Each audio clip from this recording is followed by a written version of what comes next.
Hello students, this is Parvez sir. Welcome back to our YouTube channel accountancy with Parvez sir. तो आज class 12 commerce की हमारी theory की class है। तो थ्योरी क्लास में हम जो चैप्टर अभी आजकल पढ़ रहे हैं वह है accounting for share capital. Share capital के चैप्टर के कई सारी थ्योरी मैंने अपलोड कर दी है, वेरी शॉर्ट क्वेश्चन और लॉन्ग।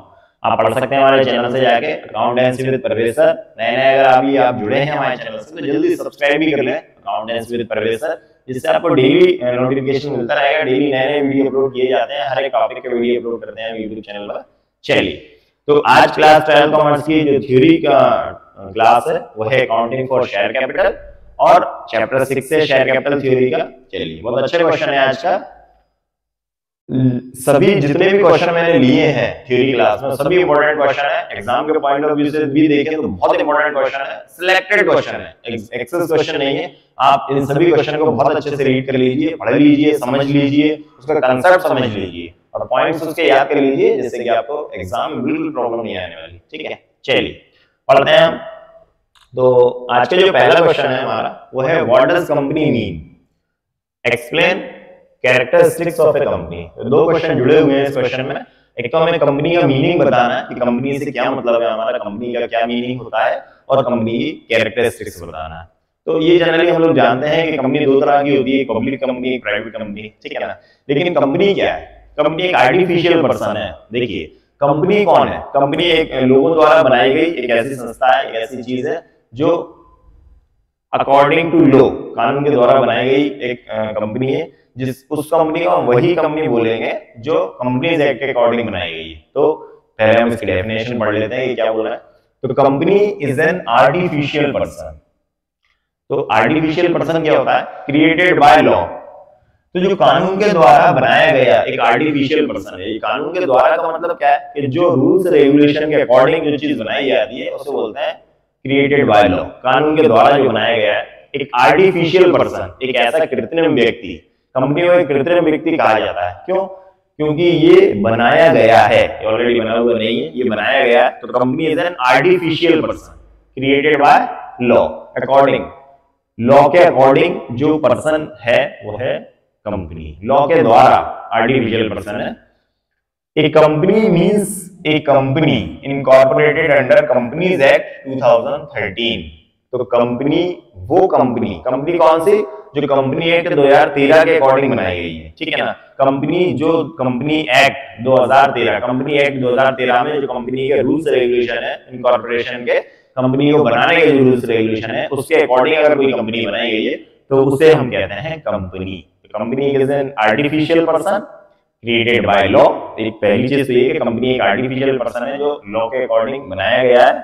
और कंपनी किसको कहेंगे आप? जो कि कंपनीज एक्ट 2030 के अकॉर्डिंग बनाई गई है। कंपनी एक्ट 2013 अमेंडमेंट है, संशोधन हुआ है 2013 में। कंपनी एक्ट जो है 1956 का है, कंपनी अधिनियम 1956 का है। उसमें जो अमेंडमेंट हुआ था वो 2013 में हुआ था। तो कंपनीज एक्ट 2013 के अकॉर्डिंग जो कंपनी बनाई है उसको हम क्या कहेंगे? कंपनी। ठीक है, चलिए, तो ये तो सिंपल सा मीनिंग हो गया इसका। अब आगे बढ़ते हैं। The following are characteristics of company. Company की कैरेक्टरिस्टिक्स क्या है, क्या क्या विशेषताएं होती हैं कंपनी में, वो हम पढ़ने वाले हैं। चलिए, सबसे पहली बात है separate legal entity. Separate legal entity का मतलब क्या है?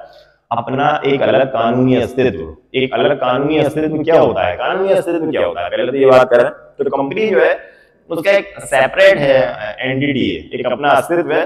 मींस कंपनी के जो मेंबर हैं उससे कंपनी अलग है। कंपनी एक अलग चीज है। कंपनी अपने ऊपर केस भी कंपनी किसी के ऊपर केस भी कर सकती है और कोई और कंपनी के ऊपर भी केस कर सकता है, ठीक है ना। क्योंकि कंपनी एक आर्टिफिशियल पर्सन है, लॉ के अकॉर्डिंग बनाई गई है, इसलिए इसकी एक सेपरेट लीगल एंटिटी होती है। मतलब इसका अस्तित्व, जैसे हम कहते हैं ना हमारा अस्तित्व हमारे दोस्त से अलग है या हमारा अस्तित्व इससे अलग है, ऐसे कंपनी का जो अस्तित्व है कंपनी के मेंबर जो शेयर होल्डर होते हैं उनसे अलग है। पढ़ लेते हैं क्या बोल रहे हैं।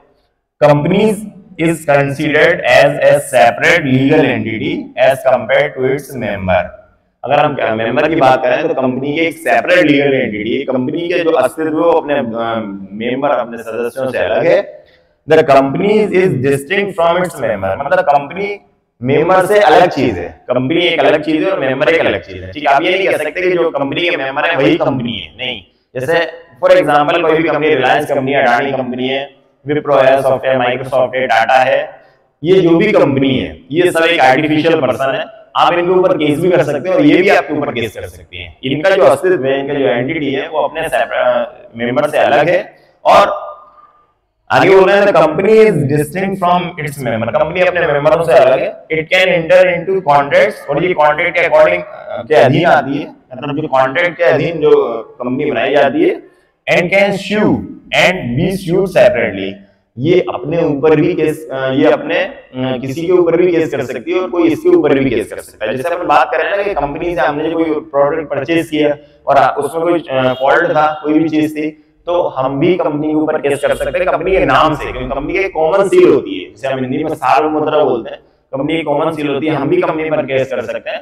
और अगर कोई हमने डिफॉल्ट किया है तो कंपनी हमारे ऊपर भी केस कर सकती है। तो सबसे पहला जो पॉइंट है कैरेक्टरिस्टिक्स का, सेपरेट लीगल एंटिटी, कंपनी का कानूनी अस्तित्व होता है, अपने सदस्यों से अलग होता है उसका अस्तित्व, और कंपनी किसी के ऊपर केस कर सकती है और कोई और भी कंपनी के ऊपर केस कर सकती है, कॉन्ट्रैक्ट के अधीन बनाई जाती है। ठीक है, नेक्स्ट लिमिटेड लायबिलिटी, ये मोस्ट इंपोर्टेंट टॉपिक पॉइंट है। लिमिटेड लायबिलिटी, जो कंपनी के जो शेयर होल्डर होते हैं, कंपनी के जो मेंबर होते हैं, उनकी जो लायबिलिटी होती है वो लिमिटेड होती है। कहां तक लिमिटेड होती है, तो बात करें कि जो कंपनी के शेयर उन्हें परचेज किए मेंबर्स ने, तो उन शेयर्स की पेड अप वैल्यू है, जितना मतलब जितने का शेयर है उसकी फेस वैल्यू जो भी है, उसकी फेस वैल्यू जितने रुपए का शेयर उसने परचेज किया है उतने रुपए की लायबिलिटी उसकी होती है। अगर उसने पूरा पे कर दिया है, अगर टोटल अमाउंट उसने पे कर दिया है, तो फिर उसकी कोई लायबिलिटी नहीं बनती।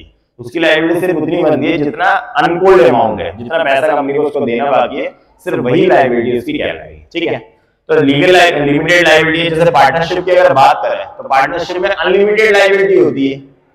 पार्टनरशिप की जो लायबिलिटी होती है वो अनलिमिटेड होती है, लेकिन कंपनी में जो मेंबर्स की लायबिलिटी होती है वो लिमिटेड होती है। ठीक है, पढ़ लेते हैं।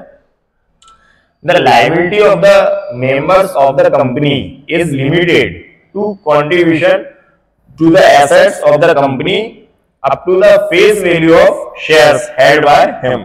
तो जो कंपनी के मेंबर हैं उनकी लायबिलिटी लिमिटेड है, और कहां तक लिमिटेड है, जो कंपनी के शेयर उन्हें परचेज किए हैं उसकी फेस वैल्यू तक, जो कंपनी के शेयर उनके पास हैं उसकी फेस वैल्यू तक। फेस वैल्यू मतलब ये हुआ कि जैसे कंपनी 10 रुपए का एक शेयर उसने खरीदा है तो 10 रुपए तक ही उसकी लायबिलिटी है। अगर 10 रुपए में से कुछ अमाउंट उसने नहीं दिया तो बस वो अमाउंट देने के लिए लायबल है वो, और अगर उसने पूरा 10 रुपए का 10 रुपए अमाउंट दे दिया है, इसका मतलब उसकी कोई लायबिलिटी कंपनी में नहीं बनती। आगे बढ़ लेते हैं।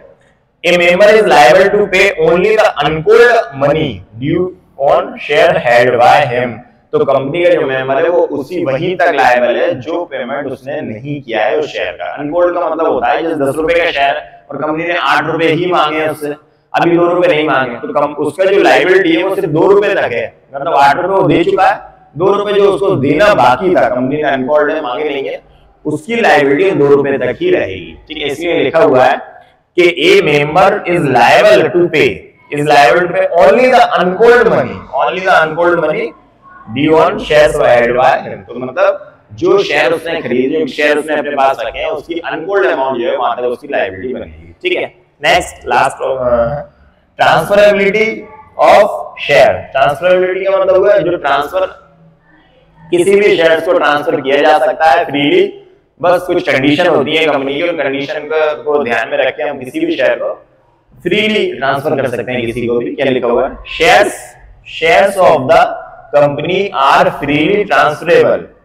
कंपनी के जो शेयर होते हैं वो फ्रीली ट्रांसफरेबल होते हैं सब्जेक्ट टू सर्टेन कंडीशन, कुछ कंडीशन के अधीन, कुछ कंडीशंस होती हैं कंपनी की, आप उन कंडीशन को फुलफिल करके अपने जो शेयर है आपके पास वो किसी को भी फ्रीली ट्रांसफर कर सकते हैं। कोई बाउंडेशन नहीं है उस पर, आप अपने शेयर को ट्रांसफर कर सकते हैं। जो शेयर आपने परचेज किए आप शेयर किसी को भी ट्रांसफर कर सकते हैं, कुछ कंडीशन होती है उसकी। तो ये जो क्वेश्चन हम पढ़ रहे थे वो क्वेश्चन किसका था, एक तो था व्हाट इज कंपनी, कंपनी का मीनिंग बनाना था। तो मैंने बताया कंपनी एक आर्टिफिशियल पर्सन है जो कि बनाई गई है लॉ के द्वारा। Company is an artificial person created by law. Company एक सेपरेट लीगल एंटिटी है। कंपनी वही कंपनी है जो कंपनीज एक्ट 2013 के अकॉर्डिंग इसका रिकमेंडेशन हुआ है, जिसे हम बोल रहे हैं कि कंपनी की स्थापना उसी के अधीन हुई है, कंपनी एक्ट 2013 के। ठीक है, जो कैरेक्टरिस्टिक्स थी तो पहला था सेपरेट लीगल एंटिटी। तो मैंने आपको बताया कि कंपनी का जो अस्तित्व एंटिटी है वो अपने मेंबर से अलग है, कंपनी अलग है, मेंबर अलग है। कंपनी खुद के ऊपर भी कंपनी के ऊपर कोई केस कर सकता है और कंपनी चाहे तो किसी और के ऊपर भी केस कर सकती है। कंपनी एक कॉमन सील होती है, ठीक है। नेक्स्ट पॉइंट था लिमिटेड लायबिलिटी। तो कंपनी के जो मेंबर्स होते हैं उनकी जो लायबिलिटी होती है वो लिमिटेड होती है, वहीं तक लायबल होते हैं जो अनकोल्ड अमाउंट होता है। अनकोल्ड का मतलब जो शेयर उसने ले रखा है उसमें जो भी अनकोल्ड अमाउंट बचा हुआ है, जो भी पैसा उसने नहीं दिया है, वहीं तक उसकी लायबिलिटी बनती है। नेक्स्ट है ट्रांसफरेबिलिटी ऑफ शेयर। ट्रांसफरेबिलिटी का मतलब है कि कंपनी के जो शेयर है फ्रीली ट्रांसफर किए जा सकते हैं कुछ शर्तों के अधीन, मतलब कुछ कंडीशन होती है, उन कंडीशनों को फुलफिल करके आप कंपनी के अपने जो शेयर है किसी को भी ट्रांसफर कर सकते हैं, ठीक है। मोस्ट इंपोर्टेंट क्वेश्चन था, आप इसको बहुत अच्छे से पढ़ लेना, बहुत अच्छा क्वेश्चन है। इसके जो पॉइंट है वो पॉइंट आपको मैंने आपको बताया, थ्योरी जब भी आप याद करने बैठेंगे तो आपको क्या करना है कि ये पॉइंट अच्छे से याद कर लेना है। जो भी पॉइंट है इसके वो अच्छे से याद कर लें, और जो थ्योरी है बाकी जो डिटेल है वो आप अच्छे से समझ लें। आप थ्योरी को रटे नहीं, आप सिर्फ किसको पॉइंट्स को याद करेंगे, जिससे कि आपको क्या होगा एग्जाम में प्रॉब्लम नहीं आएगी। मिलता हूं नेक्स्ट वीडियो में फिर से कुछ थ्योरी के और क्वेश्चन लेके। तब तक आप जुड़े रहिए हमसे, प्लीज जल्दी सब्सक्राइब भी कर लीजिए accountancy with Parvez sir. Thank you and good bye.